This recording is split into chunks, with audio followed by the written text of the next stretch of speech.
बड़ा तू ये छा तू ये के सुना दे कहाँ के रहने वाली है बहन? क्यों नहीं बहन? बहन अपना चारों पांचों सखी मृत भुवन के रहने वाली है बहन। क्यों नहीं बहन?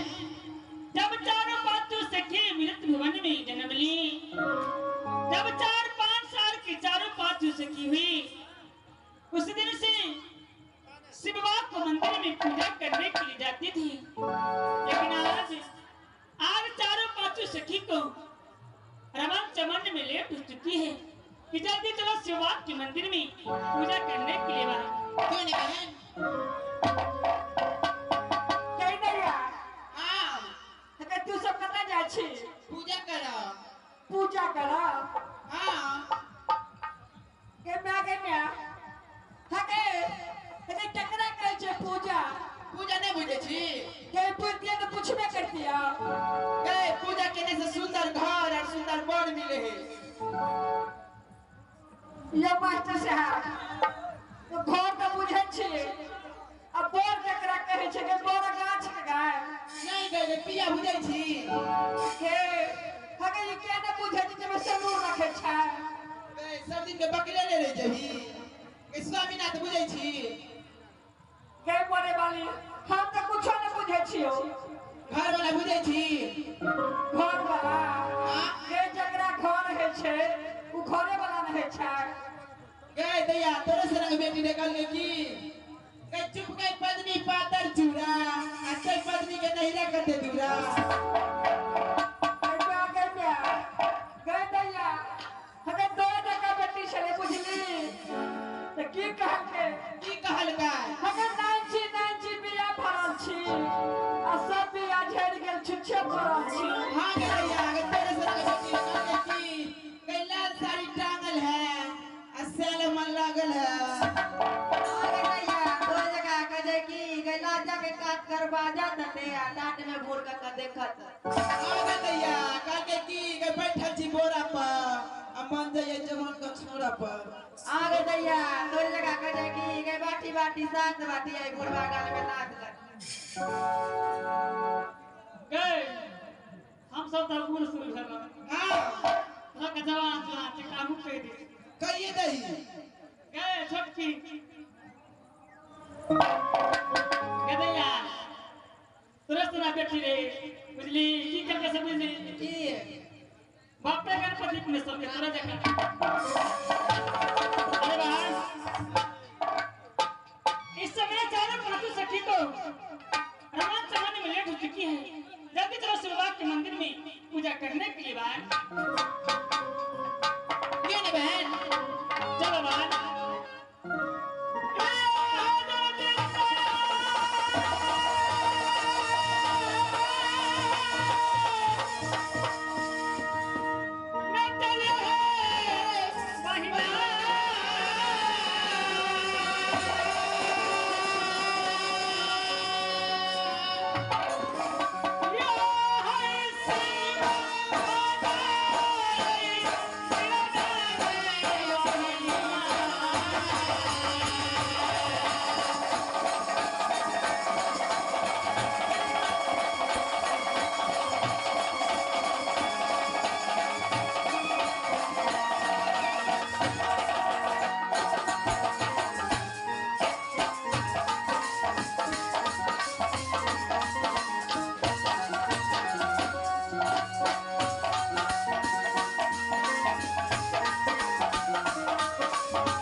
और बाल के लेकर से कोई गलती भी हो जाए तो अपने ही बच्चे समझकर क्षमा कर देंगे।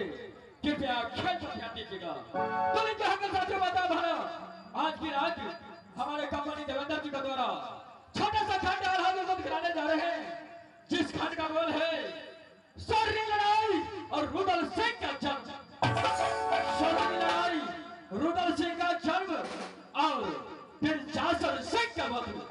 खेल बहुत अच्छा है, ये कोई साधारण खेल नहीं है। जो रुदल सिंह का आज हम लोग शुरुआत से खेल रखते हैं। रुदल सिंह का आज जन्म होगा और जासर सिंह का वध होगा और स्वर्णिम लड़ाई कोई साधारण टकसाल लड़ाई है। आप लोग शांतिपूर्वक देखें। बोल दे मां भगवती की।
सुविधा भैया कलगन्ने वाली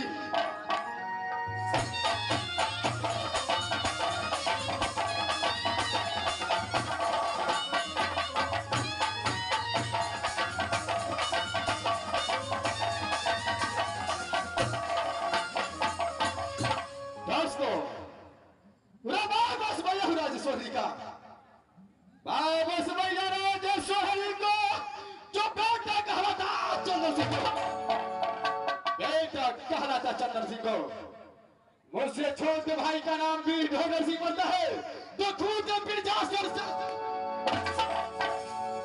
ये काबुल किला के अंदर में ये बिरजासर सिंह को कौन नहीं जानता है जब नाम सुन लेता है तो पेट का पानी हर बदले मुख का इस वक्त न जाने कितने दिनों से मैं अपने राजमहल की ओर में गया न जाने कितने दिनों से अपने लक्ष्य को साथ फल का पर हमेशा खेल कूद करता रहा लेकिन इस वक्त मेरी नारी उड़िया वाली सती देवला कैसी है कैसी रहती है अभी तक कोई समाचार मुझे नहीं मिलते हरन मैं यहां से टमाटर लाल को बुलाता हूं आ गया तो बस से अपने नारी उड़ियल गढ़वाली को समाचार पूछूंगा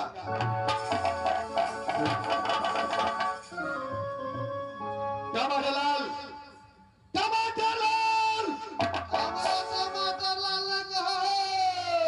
अरे किस लिए बहादुर हमारा जो टमाटर लाल का जो लोग खट मिठिया बना के खा जाता है क्या तुझे टमाटर लाल बोलूंगा तो लोग तुझे खट मिठी बनाकर खा जाएगा चलो इस समय तुझे मैं दूसरा नाम से पुकारता हूं चलो गुंडा लाल गुंडा लाल ने कहो अरे किस लिए बहादुर हमारा जो गुंडा लाल का जो खुलौना के लोग गाभीर बढ़ के खिया देता है क्या तुझे गुंडा लाल बोलूं तो खुटोना का भाई लोग तुझे भाई लोग को खिला देगा ठीक है इस वक्त मैं तुझे तीसरा नाम से पुकारता हूं अरे सुपारी लाल हमारा सुपारी लाल ने कहो अरे किस लिए बहादुर हमारा जो सुपारी लाल का जापान में दे किया ना खिया देता है क्या पान में देख करके ग्राहकों को खिला देगा चलो इस बार तुझे मैं चौथा नाम से पुकारता हूं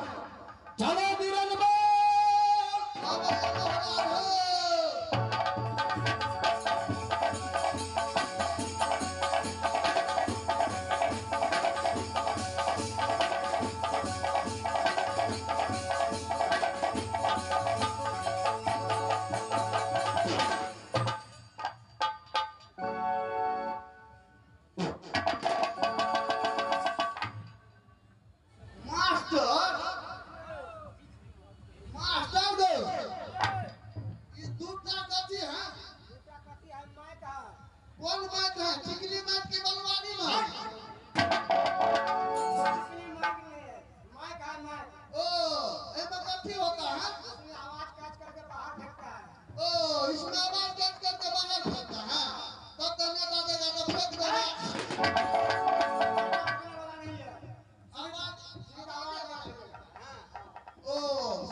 सबसे पहले ये बता, जिस वक्त तुझे आवाज लगाया उस वक्त कहा गया था बहादुर? अरे ससुराल गेल छलिए हो। अरे किस लिए? शहर के मुरन हेले। तुम्हारे शहर का मुरन था या साला का मुरन था? ओ साल कन्या का भाषा। हाँ महाराज साल के मुरन छलिए। अच्छा, क्या उसका भोज भात खा कर क्या गया? जी महाराज साल का भाषा में तो ये छले। 4 जगह से बस आया था? महाराज जब हम ससुराल गेल छलिए महाराज। अरे 4 जगह से नौता कहाँ से आया था बहादुर? महाराज एगो नौता आयल छले हमरा ससुराल से, दोसर नौता बाबू के समधियाना से, तेसर नौता धिया पुता के ममहर से, और चौथा नौता कन्या के मायका से। अच्छा, 4 जगह से नौता आया था? जब हम ससुराल गेलिए साल सरहनी बहुत फोड़ल। अच्छा, तो इसमें क्या नौता पूरा या पूरा? महाराज पूरा। क्यों नहीं बहादुर? चलो सब बातें को छोड़ो। सबसे पहले राज सोने का समाचार सुनाओ, कैसा है? और बढ़िया है महाराज समाचार रहा है कृपा से। बहादुर, मेरी महारानी उड़ियल बरवाली सती द्याला कैसी रहती है? महाराज छे तो बहुत बढ़िया, लेकिन ओरे चिंता करी मनी होवे रहे छे। क्या है? अरे न जाने कितने दिन बीत चुका है, अभी तक मुलाकात नहीं किया।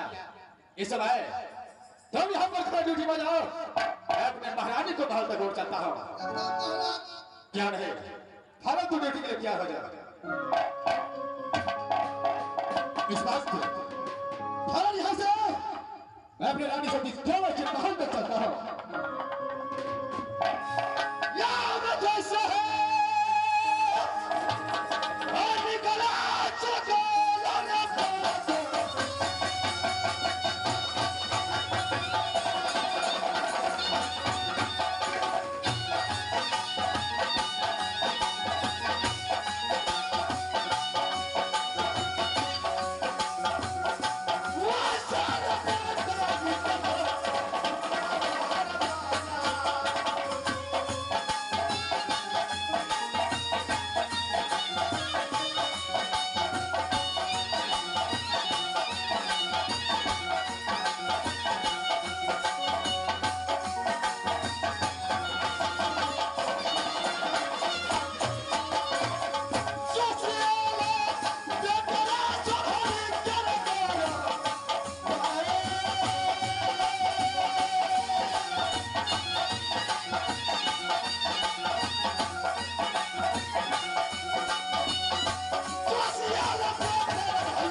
सती राधा की कोख से 3 पुत्री और पुत्र पैदा लिया। जो बड़े भैया के नाम वही राजा माहिर सिंह। भगवान वो इससे छोटी बहन की शादी कहाँ हुआ तो यार शिक्षा, और उससे भी छोटी की शादी कहाँ तो ही राज कलिंजर। 3 बहनों में सबसे बड़े बहन मैं हूँ, जो मेरी माँ ने सोनी घर में मेरी नाक कर रखी तो ही सती देवला। भगवान मेरे सासुर कहाँ तो ही राज सोनी। ससुर जी की नाम राजा चंदन सिंह है। भगवान 12 वर्ष बाद दुर्गा की पूजा की कि मेरे एक पेट से एक पुत्र पैदा लिया। पुत्र के नाम वही आल्हा सिंह है। भगवान मेरे गर्भ में 8 महीने की बच्चे मेरे गर्भ में पल रहा है। भगवान मैं इस समय मंत्री साहब को बुलाकर सारी बात मंत्री साहब को कहूंगी और उसके बाद स्वामीनाथ को पास मंत्री साहब को भेजूंगी। सारी खुशखबरी स्वामीनाथ को अवश्य सुनाऊंगी। इस समय मैं मंत्री साहब को बुलाती हूँ। समय मंत्री साहब कहाँ है? मंत्री जी आइए मंत्री जी।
पैसा कभी दियो ना तो क्यों नहीं आवाज दूंगी मंत्री। हां गोर लागलो मेला ठेला है कते झूला झूली जे जबे झूलेला।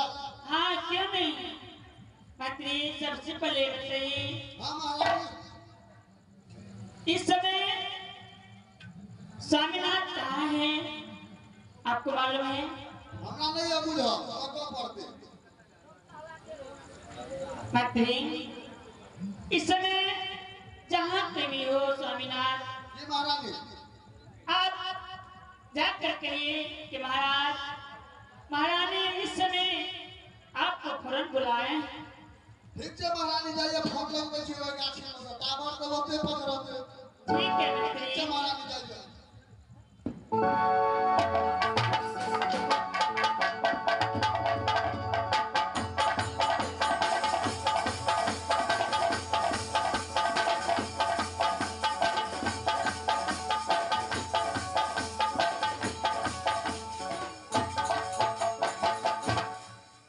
इस समय मैं अपने गाड़ी को भर कर पहुंच चुका हूं।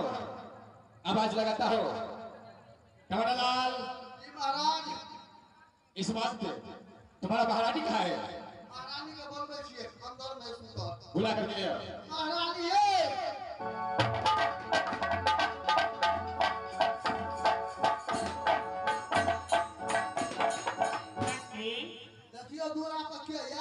क्या महाराज आए हैं? एकदम ये ले पकड़ के।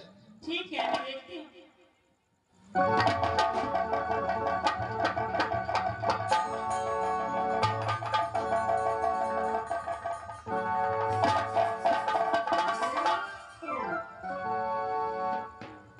नारी, सबसे पहले राजशोरी का समाचार सुना, कैसा है? महाराज, राजशोरी के समाचार बहुत सुंदर हैं, बहुत अच्छे हैं। क्या नहीं? अपना समाचार बताइए महाराज, कैसे रहते हैं? इस समय मैं भी समाचार माँ दुर्गा को चोट की कृपा से बहुत अच्छा चल रहा है। तो अपना समाचार सुनो, कैसा है? क्या कोई चीज का कमी तो नहीं होता है? नहीं नाथ, राजशोरी में कोई चीज का कमी नहीं होती है मुझे, लेकिन महाराज इसमें लेकिन क्या है? एक बात है स्वामीनाथ, एक खुशी की बात है। क्या खुशी की बात है?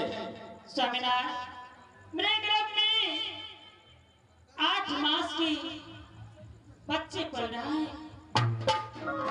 कैसे है? तेरे घर में 8 मास का बच्चा पल रहा है? हाँ नाथ। अरे ये तो खुशी की बात है, इसमें कारण क्या है? कारण कुछ नहीं है स्वामीनाथ। स्वामीनाथ, जब तक मेरे गर्भ से बच्चा जन्म नहीं ले लेती, तब तक आप मुझे छोड़कर नहीं जाएंगे। नहीं, कैसी बातें करते हो तुम? अरे क्या होगा? कुछ नहीं, हर हमेशा मैं तुम्हारे साथ हूँ, और इसमें चिंता करने की बात नहीं है। ठीक है स्वामीनाथ। नारी, दुनिया वालों को खुद सूचना होना चाहिए कि आज ये पीरजासल सिंह को दूसरा औलाद इस राजशोरी में पैदा होने वाला है। बड़ा बेटा तो है आल्हा सिंह, छोटा भी हो जो इस समय गोद में पल रहा है। नारी, स्वामीनाथ, इसमें चिंता मत करो, बहुत दिन हो चुका है, बहुत दिन हो चुका है बेटा आल्हा को कॉलेज भेजा पढ़ने के लिए। क्यों नहीं नाथ? लेकिन आज दिल करता है कि बेटा आल्हा सिंह को अपने आंखों से देखो, कितना बड़ा हुआ है, कितना बड़ा नहीं हुआ है। नारी, क्या तुम्हारा भी इच्छा करता है? हाँ महाराज, मुझे भी दिल चाहता है कि एक बार अपने पुत्र को अपने आंखों से देख लेते तो हृदय जुड़ा जाते। अरे टमरालाल, एक काम करो बहादुर, इस बात तुम यहाँ से कॉलेज की ओर चले जाओ। जिस कॉलेज में बेटा आल्हा सिंह पढ़ रहा है, उस कॉलेज में बेटा आल्हा सिंह को बोल देना कि राजशोरी के अंदर तेरा माँ और पिता तुझे याद किया है। जाओ यहाँ से, फौरन बुला करके जा बहादुर।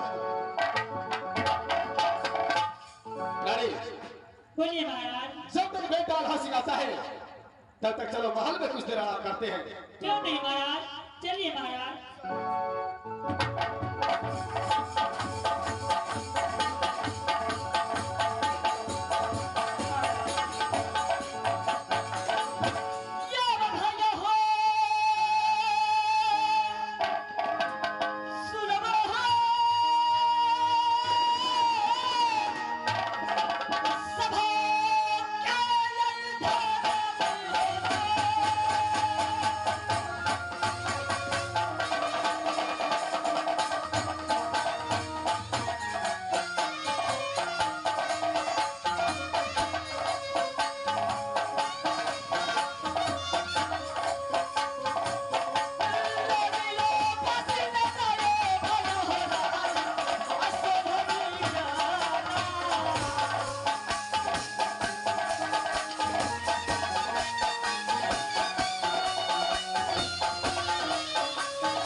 जो बेटा कहलाता हूँ मिर्जा सरकार, जो बेटा कहलाता हूँ मिर्जा सरकार, तो गोदी खरों से 3 तोलाओं का पता हो।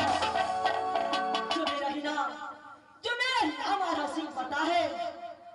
इस समय मैं अपनी टोली में आराम करने के लिए आ रहा हूँ। आगे जो होगा देखा जाएगा। अरे सदा हम